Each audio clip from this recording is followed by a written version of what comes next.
नमस्कार साथियों। शिक्षा शास्त्र की एक और क्लास में आप सभी का स्वागत करता हूं। मेरा नाम है अनिकेत। अगर आप चैनल पर नए हैं, चैनल को जरूर लाइक सब्सक्राइब शेयर करें। शिक्षा शास्त्र विषय से जुड़े हैं तो इसको ज़्यादा से ज़्यादा शेयर करें जिससे ज़्यादा से ज़्यादा लोगों तक ये पहुंच पाए। तो बीए पार्ट 1 की शिक्षा शास्त्र की क्लास कंटिन्यू चल रही है, जिसमें से यूनिट 1 और यूनिट 2 पेपर 1 की बात कर रहा हूँ। तो इसके सारे वीडियो अपलोड हो चुके हैं और आज है पेपर 1 में यूनिट 3, जिसका टॉपिक है कि AIIMS of education in the present educational seen in the country, knowledge acquisition की शिक्षा के क्या उद्देश्य हो सकते हैं। देखो, ये एक ऐसा टॉपिक है कि इसमें अगर आपको कॉन्सेप्ट समझ में आ गया तो इस पे चाहे जो भी प्रश्न उठे, जैसे यही मान लो पूरा टॉपिक आ जाता है कि define the aims of education in the present educational scene, और प्रेजेंट एजुकेशनल सीन और पूछ लिया भारत के संदर्भ में कि इन कॉन्स्ट्रक्ट ऑफ इंडिया। आप भारत में रह रहे हैं, भारत की शैक्षिक व्यवस्था का एजुकेशनल सिस्टम में पढ़ रहे हैं, ठीक। तो उसी सिस्टम में अगर पूछ लेता है तो जैसे पूछ लिया कि उद्देश्य, सबसे पहले ये ध्यान दे लो कि उद्देश्य क्या हो सकता है। अब जैसे क्या होता है कि जॉन डीवी की एक कोट्स है कि शिक्षा के कोई उद्देश्य नहीं होते, उद्देश्य व्यक्तियों के होते हैं। कि उनका कहना है कि एजुकेशन का कोई एम नहीं होता, एम जो डिसाइड करते हैं वो ह्यूमन करते हैं, हम और आप करते हैं। तो शिक्षा का कोई उद्देश्य नहीं। अगर हमारा भी मान लेते हैं कि हम और आप, यू एंड वी, ठीक है, या वी मिलके, हम सभी मिलके शिक्षा का उद्देश्य डिसाइड करते हैं, एजुकेशनल एम्स फिक्स कर रहे हैं। तो अगर मान लो हम और आप एजुकेशनल एम्स ऐसे समझ लेते हैं कि अगर फिक्स करते हैं, अगर हमने कुछ एजुकेशनल एम्स फिक्स किए तो क्या कर सकते हैं। मोटा मोटा सोच लेते हैं हम लोग। पहले कर सकते हैं कि हम इंडिविजुअल डेवलपमेंट कर दें, एक हो गया। सोशल डेवलपमेंट है, ठीक। Ethical development. तो अब ये क्या है, हमने कुछ उद्देश्य क्या किया, डिसाइड किया। ये कुछ उद्देश्य हैं, उद्देश्य बहुत सारे हो सकते हैं, कोई एक उद्देश्य नहीं हो सकता। तो यहाँ पे वही कहा जा रहा है कि भाई एम्स क्या है, किसका, शिक्षा का उद्देश्य क्या। और उसके बाद बात कर रहे हैं कि प्रेजेंट एजुकेशनल सीन, कि वर्तमान का जो परिदृश्य है, प्रेजेंट जो टाइम चल रहा है, जैसे कि 2 साल पिछले 2021 और कुछ 22 के भी, मतलब मोटा मोटा अगर ले लिया जाए अप्रॉक्स 3 साल कोविड से सभी लोग बुरी तरह से प्रभावित हुए हैं। अब उस 3 साल में क्या शिक्षा व्यवस्था रुक गई, एजुकेशनल सिस्टम टूट गया क्या, एजुकेशन आपकी बंद कर दी गई? नहीं, उसका कन्वर्जन हो गया, वो ऑफलाइन से ऑनलाइन मोड में शिफ्ट हो गई, लेकिन एजुकेशन आपकी कंटिन्यू चलती रही। तो वही चीज कहा जा रहा है कि भाई प्रेजेंट, वर्तमान के अकॉर्डिंग क्या सीन हो सकता है, भाई किस तरीके से हम शिक्षा दे सकते हैं कंट्री। और हम कंट्री की यहाँ बात करेंगे इंडिया की, भाई हम इंडिया में रह रहे हैं, भारत में। तो ज्ञान को ग्रहण करने के वर्तमान में क्या परिदृश्य हो सकते हैं, और सबसे पहले हम डिसाइड करते हैं कि एम्स क्या होते हैं। तो एक कोटेशन लिख रखी है कि शिक्षा एक स्वोद्देश्य प्रक्रिया है। सीधी सीधी बात है कि education is a purposeful process. बिना पर्पज के एजुकेशन नहीं दिया जा सकता। कुछ न कुछ उद्देश्य फिक्स किए जाते हैं, चाहे आप किसी इंस्टीट्यूट में वर्क करते हैं, अगर आप किसी कंपनी में वर्क करते हैं तो वहां की वो आपको टारगेट दिया जाता है। प्राइवेट सेक्टर में क्या होता है, आपको टारगेट दिया जाता है कि भाई 10 कस्टमर आज तुमको लाने हैं, तुमको 15 लाने, तुमको 20 लाने, तुमको 2 लाने हैं। तो ये क्या है, उस कंपनी का एक आपको क्या दिया गया, पर्पस दिया गया। और जब हम एजुकेशन में बात करेंगे तो एजुकेशन के अकॉर्डिंग हम सोचेंगे, जैसे मैंने यहाँ पे बताया था, इंडिविजुअल डेवलपमेंट करेंगे, सोशल डेवलपमेंट करेंगे, इथिकल डेवलपमेंट करेंगे, मोरल डेवलपमेंट करेंगे, कैरेक्टर डेवलपमेंट करेंगे, और हमारे कंट्री की, हमारी सोसाइटी की क्या नीड है, इसके अकॉर्डिंग क्या करते हैं, हम शिक्षा को बनाते हैं। तो वही चीज है, यहाँ पे एक कोटेशन और है कि एजुकेशन इज द पर्पजफुल, वही चीज है, पहली लाइन सेम चीज हो गई कि education is the purposeful and ethical, ठीक है, activity, hence it is unthinkable with action. शिक्षा एक स्वोद्देश्य प्रक्रिया है और इसको ऐसा हम सोच नहीं सकते कि ये उद्देश्य विहीन है। इसका अगर हिंदी रूपांतरण करते हैं तो यही निकलता है। और ये कोटेशन दी थी रिविलिव ने, ये उनका नाम है, RIVILIW। और यहाँ पे इथिकल का मतलब नैतिक से है। तो ये सीधे सीधे कहते हैं, पहली लाइन तो मान लो यही वाली होगी कि education is the purposeful and ethical, नैतिक क्रिया है। हेंस का मतलब कि हम ऐसा सोच भी नहीं सकते कि शिक्षा कभी भी उद्देश्य विहीन हो सकती है। तो एक चीज तो क्लियर हुआ कि भाई शिक्षा कभी भी उद्देश्य विहीन नहीं हो सकती। ये चीज दिमाग में बैठा लो अच्छे से कि शिक्षा कभी भी, अरे ये भी डिलीट हो गया, चलो कोई दिक्कत नहीं, शिक्षा कभी भी उद्देश्य विहीन नहीं हो सकती।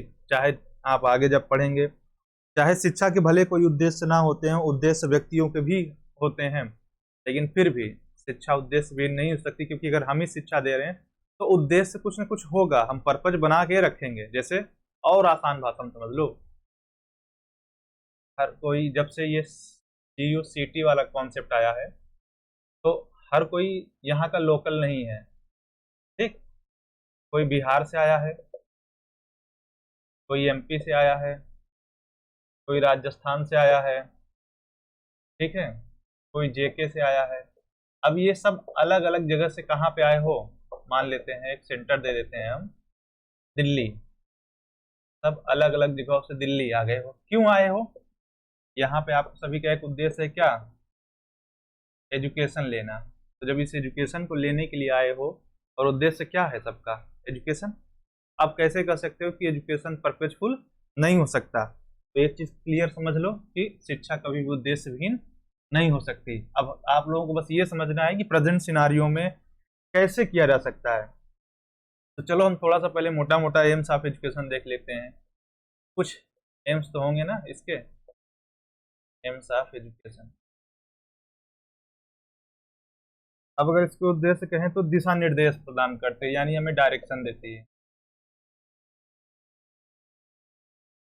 एजुकेशन हमें दिशा निर्देश देती है, हमें डायरेक्शन मिलता है कि भाई जब हम पढ़ना शुरू करते हैं तो वहीं से हमें डायरेक्शन दे दिया जाता है कि कुछ लोगों को आर्ट पसंद आता है, कुछ लोगों को साइंस पसंद आता है। और अगर हमें सही डायरेक्शन नहीं मिलता है तो पता चला कि हम 10th साइंस तक तो क्या होता है कि हम आर्ट से पढ़ते हैं, सॉरी 12th तक हम साइंस पढ़ते हैं, और अचानक आके हम UG में आर्ट्स ले लेते हैं या कॉमर्स ले लेते हैं, बीकॉम कर लेते हैं। तो ये चीजें नहीं करनी चाहिए। तो यही चीजों से हमें बचाता है, यानी एजुकेशन हमें क्या देता है? डायरेक्शन देता है। दूसरी चीज, शिक्षा के द्वारा कंट्रोल्ड चेंज लाया जाता है।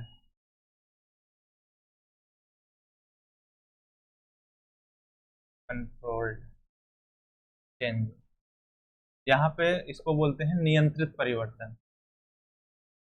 हम बदलाव चाहते हैं लेकिन कैसा? जो हमारे लिए जरूरी हो। नियंत्रित परिवर्तन का मतलब है कि शिक्षा के द्वारा एक नियंत्रित परिवर्तन लाया जाता है। देखो सोशल क्या है, समाज हमेशा बदलाव आता रहेगा, लेकिन हर बदलाव अच्छा नहीं होता और हर बदलाव बुरा नहीं होता। लेकिन एजुकेशन के द्वारा हम ये डिसाइड कर सकते हैं कि हमारी सोसाइटी के लिए क्या ज्यादा जरूरी है या हमारे लिए क्या जरूरी है, तो वो हम कंट्रोल्ड कर सकते हैं, उसको फिक्स कर सकते हैं कि हाँ हमें यही चाहिए। जैसे अगर ऑनलाइन का ऑप्शन ना होता तो शायद कुछ और सोचा जाता, लेकिन जब हमें ऑनलाइन का ऑप्शन मिला तो हमने क्या किया कि नहीं, हम ऑनलाइन पे शिफ्ट हो जाते हैं और हमारी पढ़ाई कंटिन्यू चलती रहेगी। ये एक्टिविटीज बेस्ड होता है। एजुकेशन जो है आपकी एक्टिविटीज बेस्ड होता है, इसमें आपको क्रिया कराई जाएंगी। आप बिना क्रिया किए, भाई क्लास आपको जाती है, अगर आप फॉर्मल एजुकेशन लेते हैं तो टीचर आपको लेक्चर देते हैं, नोट्स देते हैं, पढ़ाते हैं, आप पढ़ते हैं, घर पे जाके रिवीजन करते हैं, उसके स्टडी मटेरियल तैयार करते हैं। तो क्या होता है, आप एक्टिविटीज कर रहे हैं कि नहीं कर रहे हैं। इसके अलावा को कल्चरल एक्टिविटीज में आपको व्यस्त रखा जाता है कि आप वहां भी काम करो। तो ये सारे हम कौन डिसाइड कर रहा है? हमारी शिक्षा। और सबसे बड़ी चीज है कि इस एक्टिविटी बेस में क्या होता है कि जो आपका अल्टीमेट गोल होता है, तो हम अंतिम लक्ष्य बोलते हैं।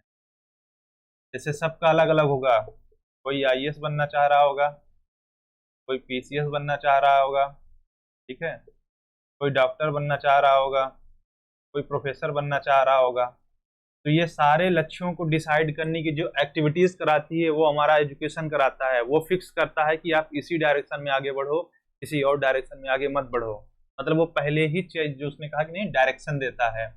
तो वहीं से सारी चीजें आपकी कंट्रोल्ड होना शुरू हो जाते हो। और आपका जो अल्टीमेट गोल है, अंतिम लक्ष्य होता है जो आपको पाना है, उसके लिए भी आपकी क्रियाओं की व्यवस्था करती है, आपकी एक्टिविटीज की वो मैनेज करती है कि आप किस तरीके से, किस पर्पज से कैसे करें चीजों को, तो आप सक्सेस हो पाएंगे। तो ये सारी चीजें कौन करा रहा है? एजुकेशन। तो एक चीज क्लियर हुआ ना कि एजुकेशन बिना लक्ष्य के नहीं हो सकती। अब इसके अलावा चलो हम देख लेते हैं थोड़ा, ये तो बेसिक्स से कॉन्सेप्ट हो गए कि ये एम्स ऑफ एजुकेशन। इसमें आप और भी चीजें ले सकते हैं कि आपका फिजिकल डेवलपमेंट करता है, मोरल डेवलपमेंट करता है, इमोशनल डेवलपमेंट, बहुत सारे हैं। ये सारे एम्स एजुकेशन के आएंगे जिसके द्वारा आपको क्या हो, आपका डेवलपमेंट हो सके। अब अगर हम बात कर लेते हैं, जैसे मैंने एक नाम लिया इंडिविजुअल डेवलपमेंट।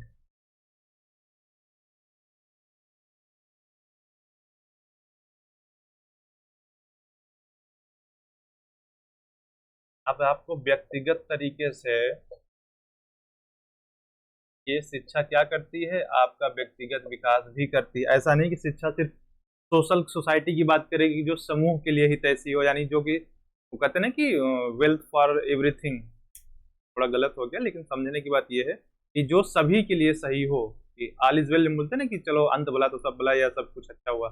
लेकिन यहाँ पे ऐसा नहीं है। एजुकेशन में इस चीज पे भी ध्यान दिया जाता है कि आपकी इंडिविजुअल डेवलपमेंट भी हो सके, जिसमें आपको क्या करते हैं, आपके फिजिकल, मेंटल, इथिकल, इसमें आप जितनी चीजें रख सकते हैं जो आप, ऐसा समझ लो कि जो आपसे चीजें रिलेट करें। आप अपने अंदर क्या क्या डेवलपमेंट देखना चाहते हैं, भाई आप फिजिकली स्ट्रांग हो, मेंटली स्ट्रांग हो, मॉरली इथिकली आप स्ट्रांग हो, इमोशनली स्ट्रांग हो, इंटेलेक्चुअल हो। ये सारे डेवलपमेंट जो आप सोच सकते हैं अपने, डायरेक्ट ना किताबी समझिए, आप डायरेक्ट अपने आप को रख लीजिए कि आप अपने आप में इंडिविजुअल डेवलपमेंट अगर आपको अपना कराना है तो आप अपने अंदर क्या क्या डेवलपमेंट देखना चाहते हैं, शारीरिक विकास, मानसिक विकास, सामाजिक विकास, बौद्धिक विकास या नैतिक विकास। इसको अगर हम साधारण, ये तो आप जब एक्सप्लेन करेंगे तो एक एक लिख दीजिए, लेकिन अगर हम सीधी भाषा में कहें तो ऑल राउंड डेवलपमेंट।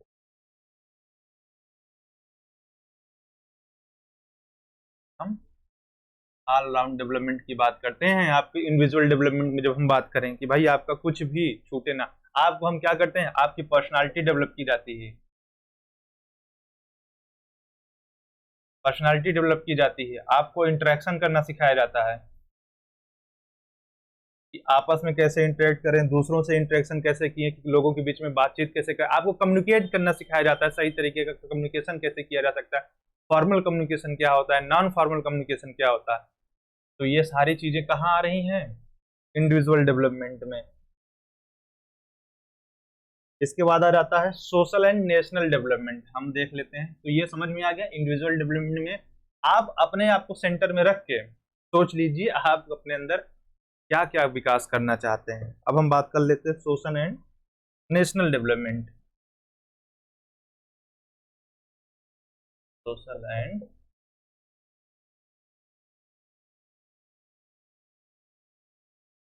डेवलपमेंट, अब बात हो रही है कि भाई एक समाज और राष्ट्र के डेवलपमेंट कैसे करेंगे। देखो, जो इसको एक स्ट्रक्चर समझ लो कि पहले आता है परिवार, सबसे छोटी इकाई। परिवार के बाद चलो हम डायरेक्ट आ जाते हैं समाज पे, समाज से बनता है राज्य, कई लोग ढेर सारे इकट्ठा हो जाते हैं, राज्य से बनता है हमारा नेशन। तो क्या होता है कि हम बात कर रहे हैं समाज और राष्ट्र की, तो जब तक समाज सही तरीके से डेवलपमेंट नहीं होगा तो राज्य नहीं होगा, राज्य नहीं होगा तो नेशन।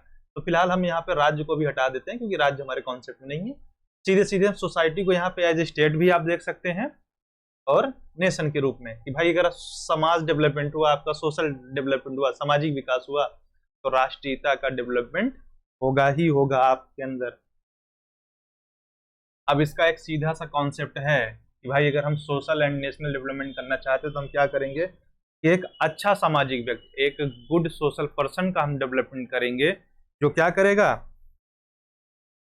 जो इस के डेवलपमेंट में हेल्प करेगा, सहयोग करेगा।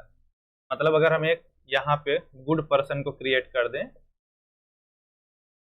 ठीक, हमने एक अच्छे सामाजिक व्यक्ति का निर्माण किया, और वो सामाजिक व्यक्ति क्या करेगा, एक अच्छे राष्ट्र का निर्माण करेगा। तो एक आसान भाषा में कहा जाए, एक अच्छे सामाजिक व्यक्ति का हमें डेवलप करना है जिससे वो क्या करे, वो राष्ट्र का निर्माण करें।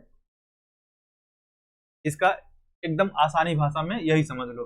और बाकी एक अच्छे व्यक्ति की जो नीड्स होती हैं, भाई एक अच्छे व्यक्ति में आप क्या क्या डेवलपमेंट करना चाहिए, तो इंडिविजुअल डेवलपमेंट की जितनी भी पॉइंट्स बताएं कि physical development, moral development, ethical development और इंटेलेक्चुअल डेवलपमेंट, इमोशनल डेवलपमेंट, और इसमें जब राष्ट्र जुड़ जाता है तो राष्ट्रीयता की भावना को भी आपको, यानी पेट्रियोटिज्म, देशभक्ति की भावना भी आप विकसित करेंगे, तो ये सोशल में इंक्लूड हो जाएगा।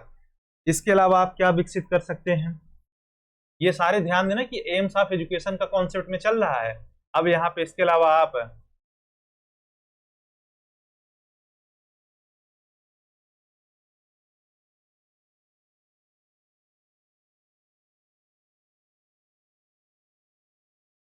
आप कर सकते हैं वोकेशनल डेवलपमेंट, यानी आप लोगों का व्यावसायिक विकास भी कर सकते हैं। अब देखो, ऐसा तो है नहीं कि सारे लोग नौकरी करते हैं, गवर्नमेंट जॉब कर रहे हैं या प्राइवेट जॉब कर रहे हैं। कुछ लोग अपना बिजनेस भी कर रहे हैं या अपने कुछ छोटे मोटे उद्योग या इंडस्ट्री में जुड़े हैं। क्यों जुड़े हैं भाई? सारे लोग क्यों जॉब क्यों नहीं करने लग जा रहे हैं? तो पहली चीज, सभी लोग जॉब कर नहीं सकते क्योंकि सब वहां तक पहुंच नहीं पाते हैं। उसके कई रीजंस होते हैं, एक रीजन नहीं होता, उसके ढेर सारे रीजन है। तो सारे लोग तो वहां तक पहुंच नहीं पाते हैं, पहली चीज होती है। दूसरी, जॉब्स करने की जो अलग अलग, हर जॉब्स की क्या है, डिफरेंट रिक्वायरमेंट है। ठीक है, हर जॉब की अलग अलग रिक्वायरमेंट है, तो जाहिर सी बात है आप हर जॉब के लिए सूटेबल बने नहीं हो, आप कोशिश करते हैं नहीं होता।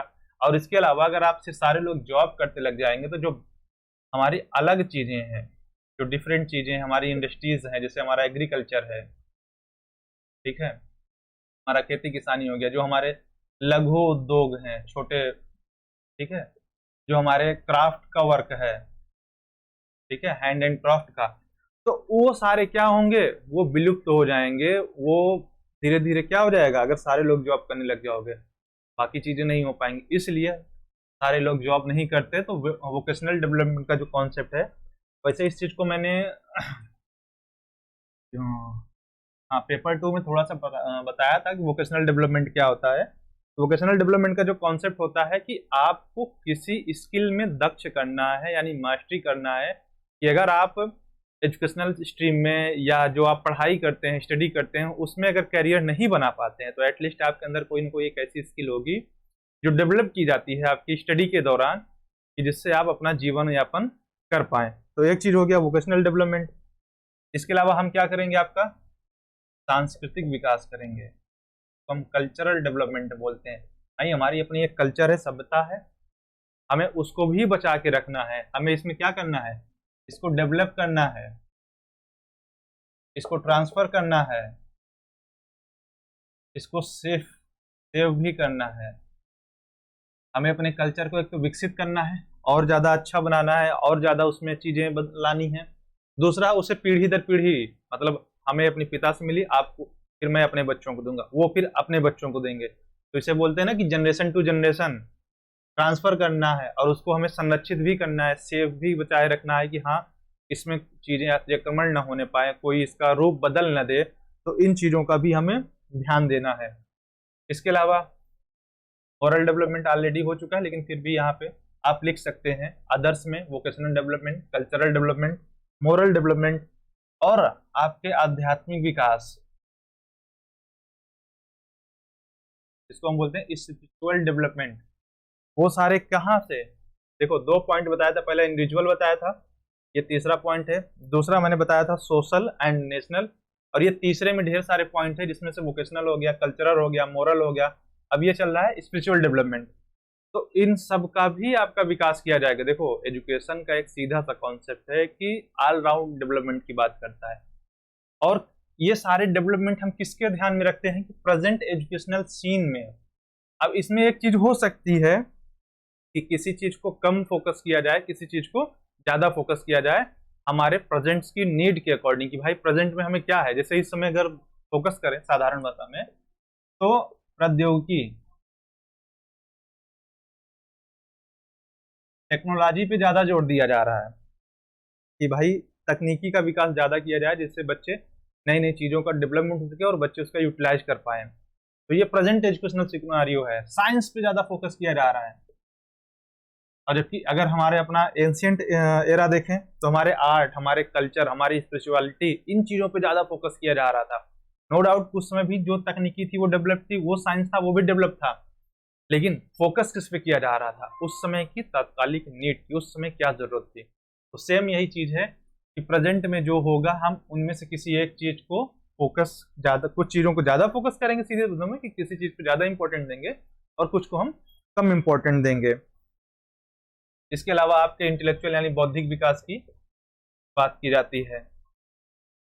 तो ये सारे डेवलपमेंट्स किसके अकॉर्डिंग किया जाता है, प्रेजेंट एजुकेशनल सीन। तो ये हो गया 3 चीजें। अभी एक चीज और बची है, थोड़ा सा वो बता देते हैं और इसके बाद अगले टॉपिक पे आएंगे।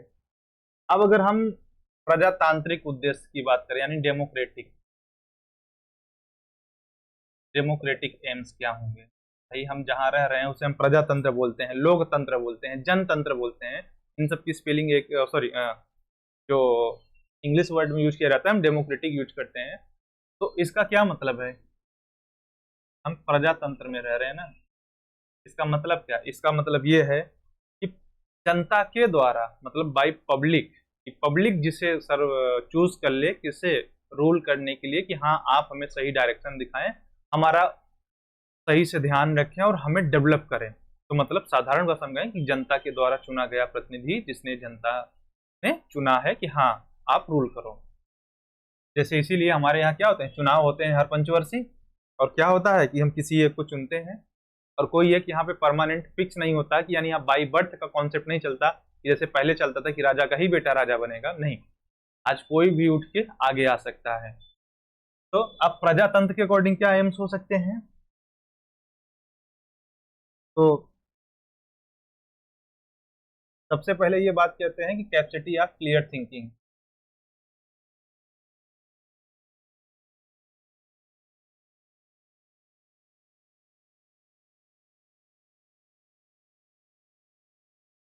सबसे पहले साफ साफ कह रहे हैं कि आपको सोचने की जो क्षमता है, आपकी थिंकिंग कैपेसिटी जो है उसको एकदम क्लियर रखना है, उसमें कोई डाउट, ठीक है, कोई इल्यूजन नहीं रखना है, आपको एकदम क्लियर थिंक रहना है कि जो भी हो स्ट्रेट फॉरवर्ड कि हाँ ये टारगेट मुझे चाहिए तो चाहिए। मतलब आप, इसका एक सीधा सा अर्थ ये होता है कि आप जो करना चाहते हो आप उस पर फोकस्ड रहो। जैसे अर्जुन थे ना, सबको तो चिड़िया दिख रही थी, किसी को पेड़ दिख रहा था, लेकिन अर्जुन को सिर्फ चिड़िया की आंख दिख रही थी, उन्होंने उसकी आंख फोड़ दी।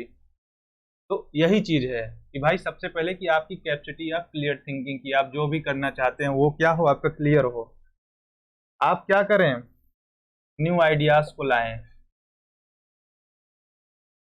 कि नए विचारों का यूज करें, नए विचारों को आप ग्रहण करें, नए विचारों को ग्रहण करें। ऐसा नहीं है कि सिर्फ नए विचार ला रहे हैं, हाँ, लेकिन उनका यूटिलाइज करना है, उनको एक्वाइजेशन करना है आपको, दूसरों के लिए भी खुद के लिए भी। तो ये किसका है, डेमोक्रेटिव का। इसके अलावा clarity in speech and writing, इसका मतलब है कि जो भी सेम चीज यहीं पे जो यहाँ पे है, सॉरी क्लियरिटी यहाँ पे है, इसका यहाँ पे मतलब है कि जो आप बोल रहे हैं, आप जो बोल रहे हैं और जो लिख रहे हैं, मतलब स्पीच जो दे रहे हैं और जो लिख रहे हैं, उनमें क्या होगी, क्लियरिटी होगी।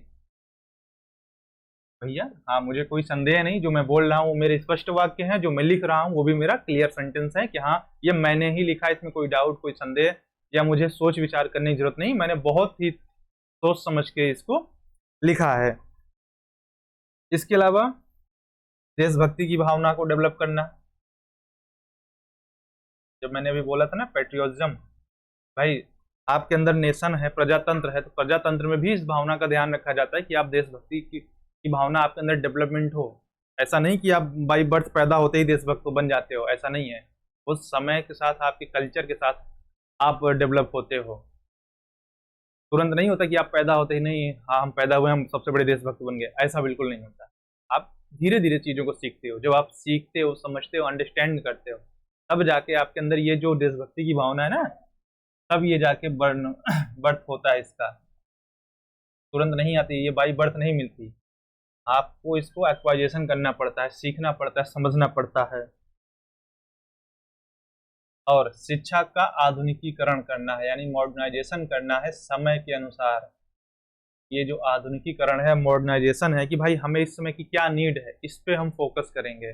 हमें जो नीड है उसके अकॉर्डिंग अपनी शिक्षा का, एजुकेशन का कॉन्सेप्ट लेके चलेंगे और वर्तमान के अनुसार आप अपना डेवलपमेंट तो करेंगे। तो ये सारी चीजें थी प्रेजेंट सिनेरियो में। अब जो इसमें अलग अलग टॉपिक हैं आपके, अगर ये सिलेबस किसी के पास है, चलो मैं देख लेता हूँ, मैं सिलेबस खोल के रखा हूँ। जैसे क्या है, अब वर्तमान के ही परिप्रेक्ष्य में कि एम्स ऑफ एजुकेशन में आपके जो अलग अलग टॉपिक्स हैं, जैसे कैरेक्टर बिल्डिंग है, ठीक है, ट्रेनिंग ऑफ सिटीजनशिप है, नागरिकता का प्रशिक्षण है, तो ये सारी चीजें भी आपको क्या करना है, डेवलपमेंट करना है। तो इसका जो है हम नेक्स्ट टॉपिक पे बात करेंगे। तो जो नेक्स्ट टॉपिक होगा हमारा अगली क्लास में वो है चरित्र निर्माण।